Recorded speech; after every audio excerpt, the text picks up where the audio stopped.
Hello, Jeff Will coming to you live from the tutorial of 424. I'm here today to help you solve the first problem, and I'm going to save you some time in class. What I've done already is put up the givens for a particular problem. So what we need to do is use each of these numbers as we go through the problem. We have an ingot cost. You remember the ingot is like a big tube. We've got a diameter of that ingot, and then we slice them into wafers. So the wafers are 5 millimeters thick. So we think about having a cylinder, and that cylinder is 60 centimeters long, and we're going to slice it. And once we slice it, then we get a disc. The disc is called a wafer. So our first question that we will pose is, how many wafers per ingot? All right, I'll let you pause and think about that. We get per ingot. Well, we start with 60 centimeters. So we got a 60 centimeter per ingot. Then we have to slice it into 0.5 centimeters. Get the units right. Millimeters, centimeters, millimeters squared, centimeters squared. So we're going to slice it into 0.5 centimeter thick. So we've got 60 centimeters, and then we've got 0.5 centimeters per wafer. And we do the math on that, and we get 120 wafers per ingot. All right? So ingot goes to the bottom, wafer goes to the top, centimeters cancel, and we're dimensionally okay. The second question that we have is, what is the cost per wafer? Now remember, the wafer is the thin disc. The ingot is the tube. Now the tube, or the ingot, cost us $30,000. Now, Yasim is so rich that he buys 2 of these and then just puts them in his house. But $30,000 is a lot of money. However, that $30,000 from the tube gives us 120 wafers that look like little discs, and it's the wafers that we're going to make the chips on. Okay? Now, wafer, ingot, then we're going to put through photolithography many, I'm not going to call them chips, I'm going to call them dies. Okay? These are the dies. This is the functional silicon. But the cost per wafer, well, we spent $30,000 on the wafer, and then we got 120 wafers out of it. That gives us a cost of $250 per wafer.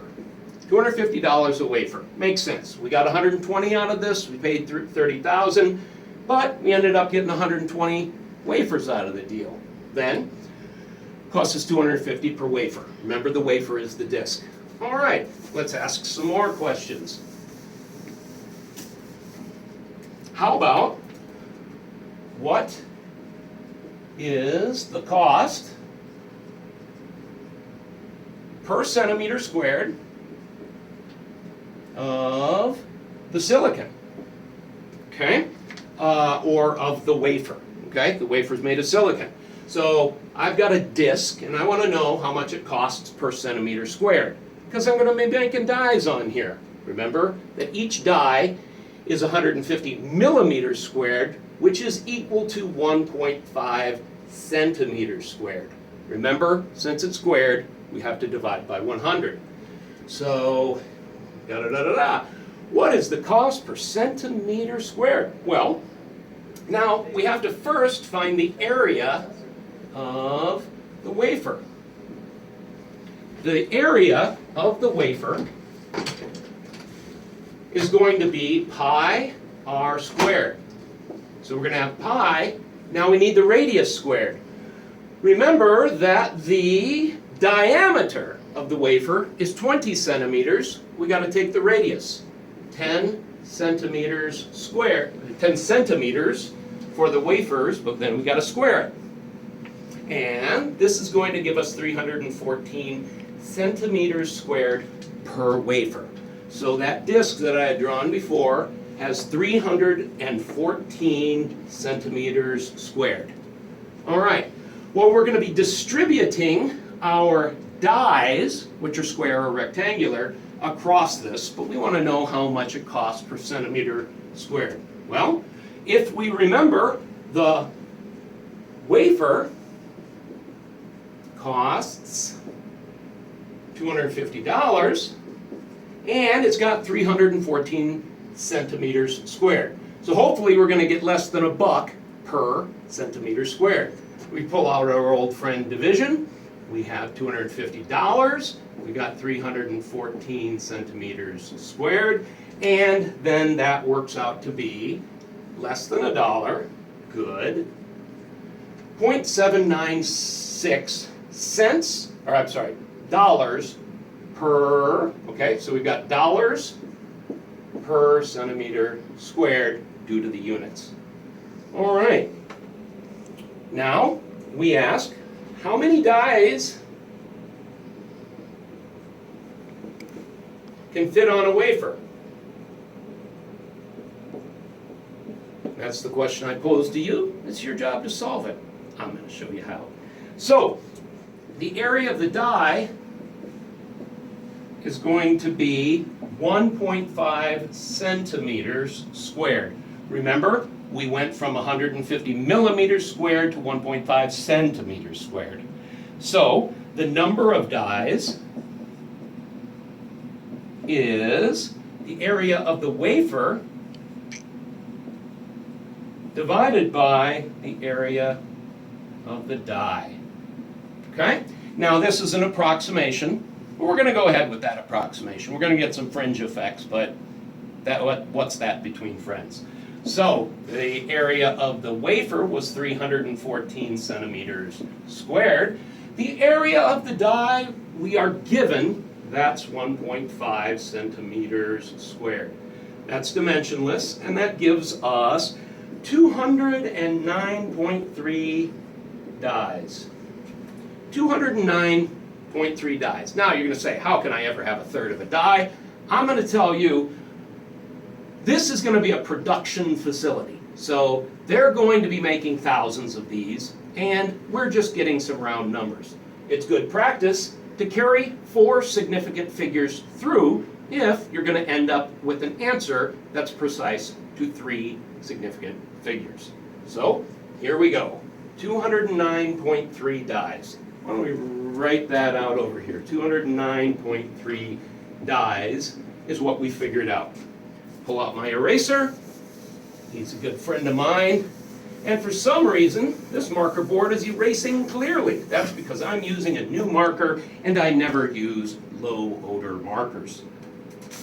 Next! How many good dies or functional dies are going to be dies on a wafer?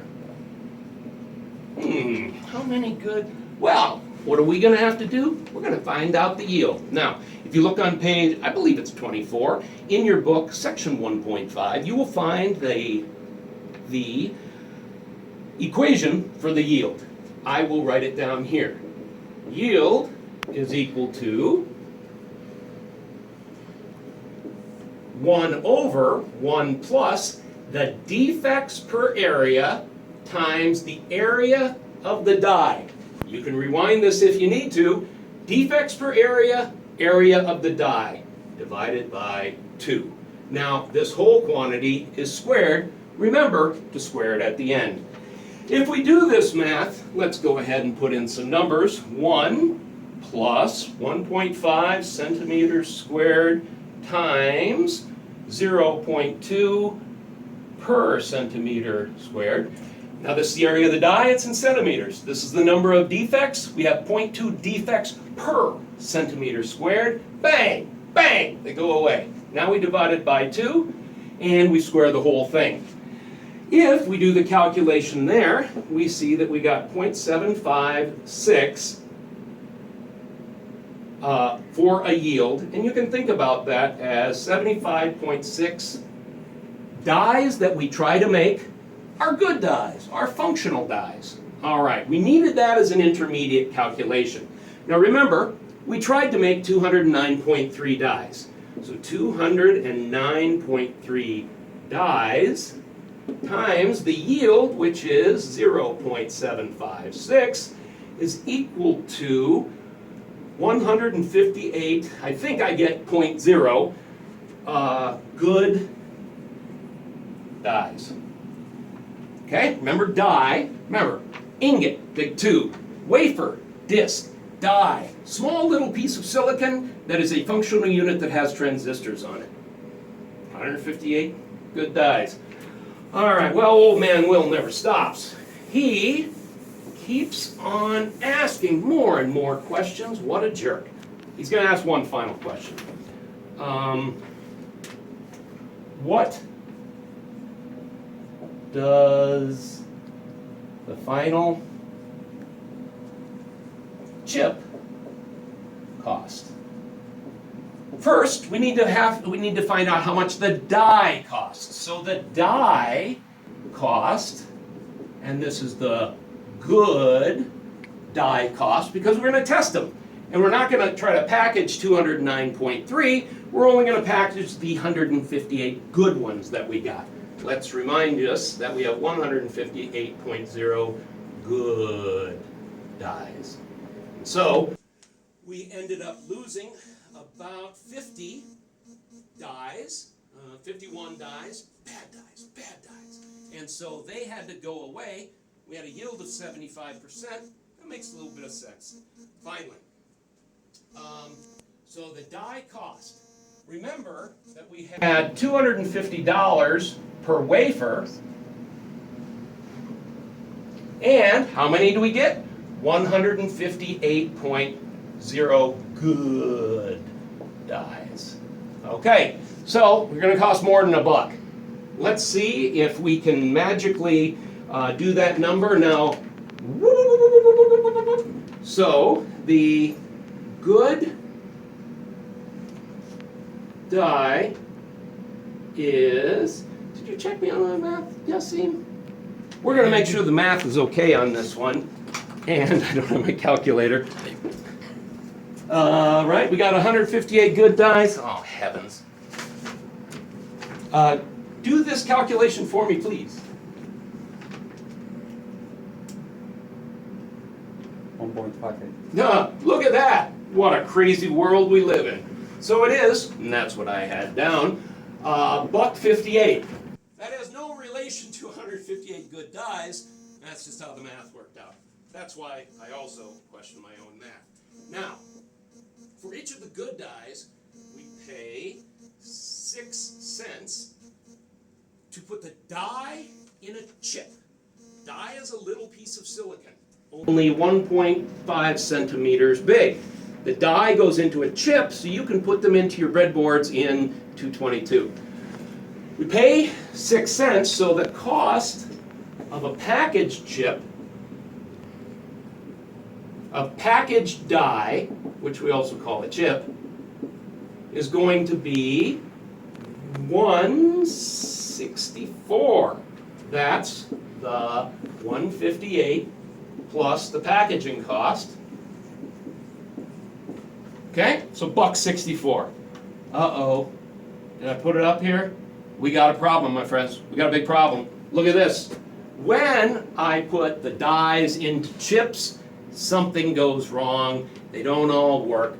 So a packaged chip costs $1.64, but I lose 20%.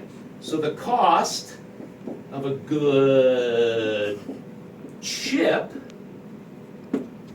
then is going to be the $1.64 that we started with divided by 0.8, because we have to account for attrition, and drum roll please, 2.64 0.05 for a good chip. Now this is not a chocolate chip, this is a electronic chip. Well, thank you for being with me here today. I'll see you next time on ECE 424 Help Session.